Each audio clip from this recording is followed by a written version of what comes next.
Hola a todos, bienvenidos a un nuevo vídeo en el que os quiero explicar exactamente la verdad que está pasando con GameStop, cómo está subiendo tanto el precio, que si son los de Reddit, que si no son los de Reddit los que están inflando la acción y demás.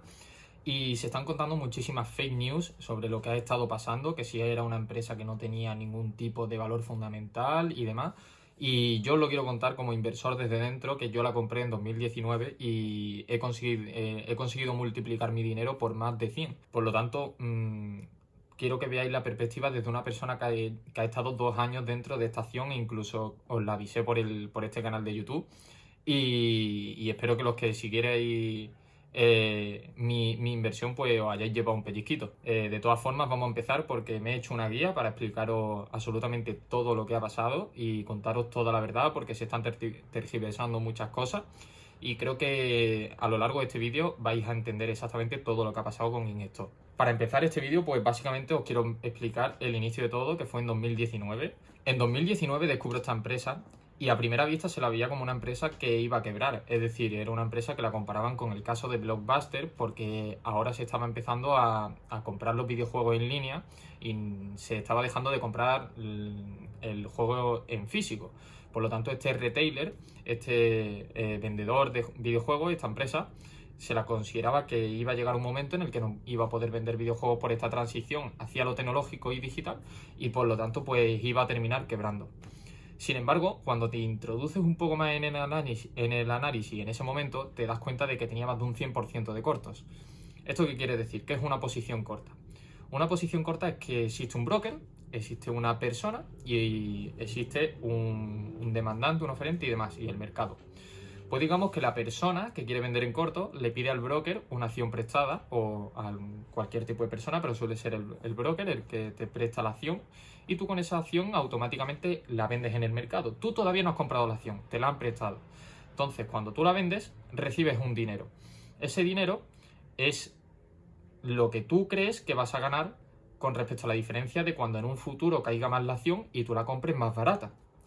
Por lo tanto, un corto tiene sentido cuando es una empresa que realmente va a quebrar. Pero sin embargo, el caso de GameStop tenía más de un 100% de cortos. Es decir, cuando tú tienes que cerrar este tipo de operaciones, la venta en corto, al final lo que tienes que hacer es comprar. Sin embargo, cuando hay más de un 100% de cortos, es decir, si por ejemplo hay 40 millones de acciones que se pueden vender en el mercado, que era lo que estaba pasando con GameStop, y de repente hay más del doble que están en corto, pues se supone que no casan. Cuando tengan que cerrar todos los cortos y de repente tienen que cerrar todos a la vez por cualquier tipo de circunstancia, se produce un precio que se infla. ¿Por qué? Pues porque tienen que cerrar todo a la vez y las órdenes no casan. Entonces puedes poner el precio que tú quieras. Sin embargo, vamos a quedarnos en 2019 y vamos a ir explicando la línea temporal de esta inversión. Bien, esto era una empresa que tenía una gran capacidad de fidelización de clientes.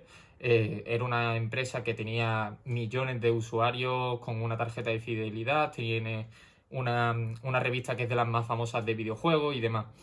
Pero sin embargo, mi tesis de inversión, o sea, el objetivo que yo tenía, era aguantar esta empresa hasta que salieran las nuevas consolas. La Play 5, la Xbox Series, las nuevas Nintendo y demás. ¿Por qué? Porque los videojuegos no se pueden vender físico, pero la consola sí se tiene que vender en físico. Entonces hay alguien que te la tiene que vender, no la puedes descargar. No es software, es hardware. Entonces, llegado un momento, cuando saliesen las consolas, pues esto iba a disparar sus beneficios, iba a disparar sus ventas. Por lo tanto, iba a hacer lo que se dice un turnaround, que es cuando una empresa de repente lo que hace es cambiar su situación, se reestructura y de repente pasa de ser mala empresa a ser buena. El crecimiento dentro de esta empresa, aparte de las consolas, existía un producto que se llama Collectables, que son básicamente todos los productos de marketing, las figuritas coleccionables, los pósteres y demás. Estaban creciendo a números bastante buenos. Era una nueva línea de negocio que tenía GameStop y estaba pasando bastante desapercibida. Y encima, aparte de esto, pues se estaba rumoreando su entrada. Se rumoreaba, había rumores en esa época de que GameStop iba a entrar a los esports, otra línea de negocio nueva con muchísima capacidad de expansión y de generación de beneficios. Por lo tanto, vemos que no es una empresa que en principio fuese a quebrar, sino que tenía un cambio de ciclo y podía reestructurarse o no, dependía de lo bien que lo hicieran. Ahora, después de 2019, nos situamos en 2020. El inicio de 2020 se produce la pandemia y vemos que GameStop, pues, durante la pandemia bajan sus cifras de venta en las tiendas. Sin embargo, GameStop de repente empieza a vender online, empieza a vender como si fuera un e-commerce. Y esto hace que empiecen a subir las ventas online y demás. Me parece que en 2020 subió cerca de un 200 o 300%. Y después de esta pandemia, donde se consideraba que GameStop ya estaba finiquitada, iba a quebrar porque no estaba vendiendo nada, pero sí estaba vendiendo online, entra una persona que es clave en toda la situación de GameStop. Y esta persona es Ryan Cohen, el fundador de Chewy y ex CEO de esta empresa, hasta que la vendió por 3.000 y pico millones de dólares. Esta empresa era básicamente uno de los mayores e-commerce de Estados Unidos de productos para perros. Entonces, este hombre, que sí tenía experiencia dentro del mundo de e-commerce, de las ventas online y demás, estaba diciendo que GameStop, con su fidelización y sus determinadas características, podía llegar incluso a competir con Amazon en el mundo e-commerce. Hay que tener en cuenta que GameStop dentro de España a lo mejor no la conocemos tanto, pero en Estados Unidos tiene una densidad, es decir, hay una tienda cada no sé cuántos kilómetros y tenían incluso capacidad, si conseguían llegar a ese nivel de eficiencia, de incluso hacer pedidos online en 1 hora. Esto es brutal, como estáis viendo.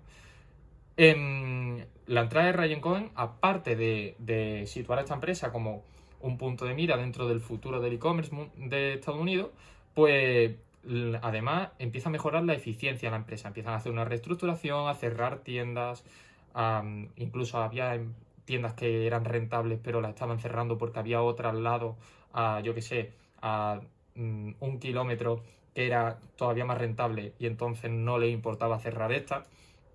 Y después de todo esto se produce otro hecho que es decir, que es bastante provocado como un cambio entre la situación de GameStop, y es la alianza estratégica con Microsoft, que mucha gente la ha tomado como algo que no es tan importante, pero dentro de mi punto de vista sí lo era importante de cara a futuro.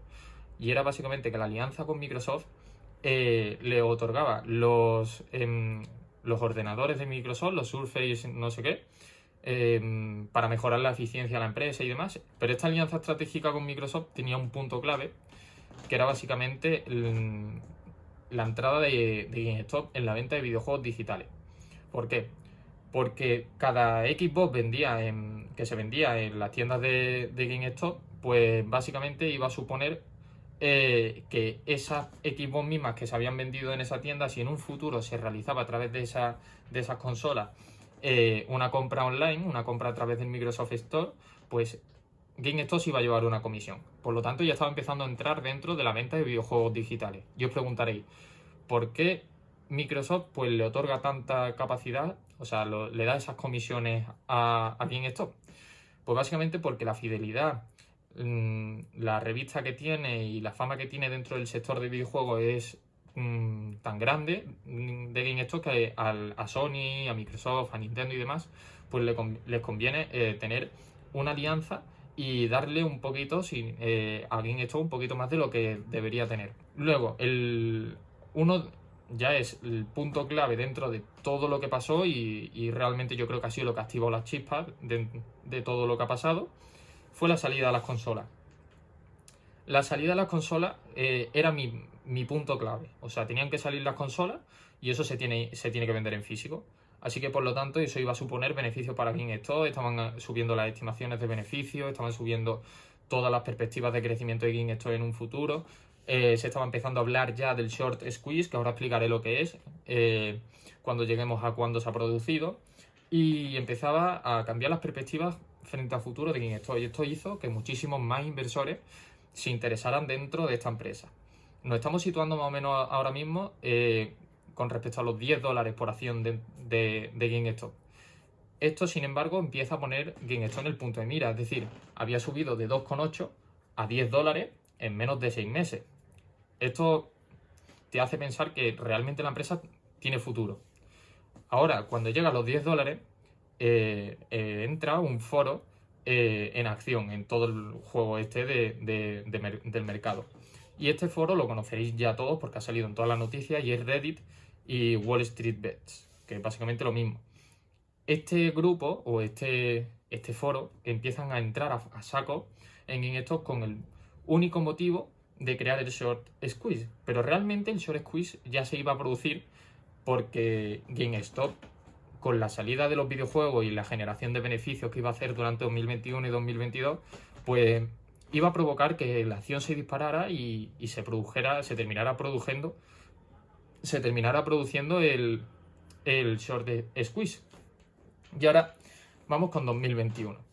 Empezamos 2021 y la acción de repente, el 31 de enero, se encuentra en torno a los $30 o los 20 y pico dólares y sigue con un 140% de corto sobre el capital total.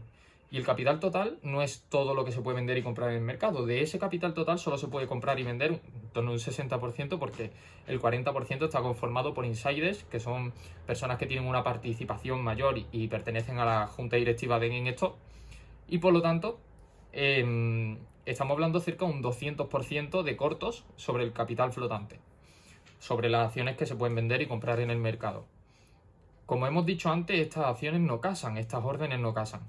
Entonces, realmente este short squeeze estaba por producirse, pero de repente sube la acción a 70 porque están presionando los de Reddit, sube a 150, sube a 300, sube a 375, que fue donde la vendí yo, pero de repente nos encontramos con que las estimaciones, más o menos en el 15 de enero, eran en torno a un 140-130% de cortos. Y encima estaban aumentando porque conforme más estaba subiendo la acción, más cortos estaban entrando. Y realmente la gente estaba diciendo esto es una burbuja y que parar a los de Reddit y demás. La burbuja no la han producido los de Reddit. La burbuja es una burbuja de cortos. Entonces, si hay más de un 100% de cortos sobre una acción, es que los números básicamente te indican que es una burbuja, que es que no le queda otra, que es que están encerrados ahora mismo los cortos. Bueno, ahora mismo no, porque Melvin Capital, por ejemplo, ya explicó el otro día que había cerrado su posición en GameStop y tenía pérdidas billonarias. Luego Citron Research dijo que no iba a volver nunca a dar como recomendaciones de venta en corto y demás, y Citadel ahora mismo también está comprometida dentro de la situación de GameStop y demás. Pero sin embargo, por lo visto en las estimaciones con respecto al 20 de enero, pues sí, seguía siendo un 140% de cortos. Pero quiero explicaros una comparación que es realmente, yo creo, o al menos para mí ha supuesto como una comparación que podía hacerme calcular más o menos a cuánto podía llegar. Y es básicamente el caso de Volkswagen en 2008. En Volkswagen en 2008, en octubre de 2008, se produjo uno de los mayores short squeeze de la historia. Pero el caso de Volkswagen era mucho menor que el de GameStop. Volkswagen cotizaba en torno a los $200 y tenía un 10% de capital flotante y un 13% de cortos. Sin embargo, GameStop era un 60% de capital flotante y un 140% de cortos. O sea, veis que la diferencia es muchísimo mayor. Es que es una burbuja que es 10 veces la de Volkswagen. Entonces, comparando con el caso de Volkswagen, se vio que subió la acción de $200 a $1000. Y eso es realmente lo que estaban buscando los de Reddit. Pues reventar a los cortos y que cerraran. Entonces, el momento en el que va a terminar todo este short squeeze y toda esta locura es cuando cierren todos los cortos. Porque cuando tú cierras una operación en corto, tú tienes que comprar. Y entonces si empiezan a comprar y empiezan las órdenes a emitirse masivamente.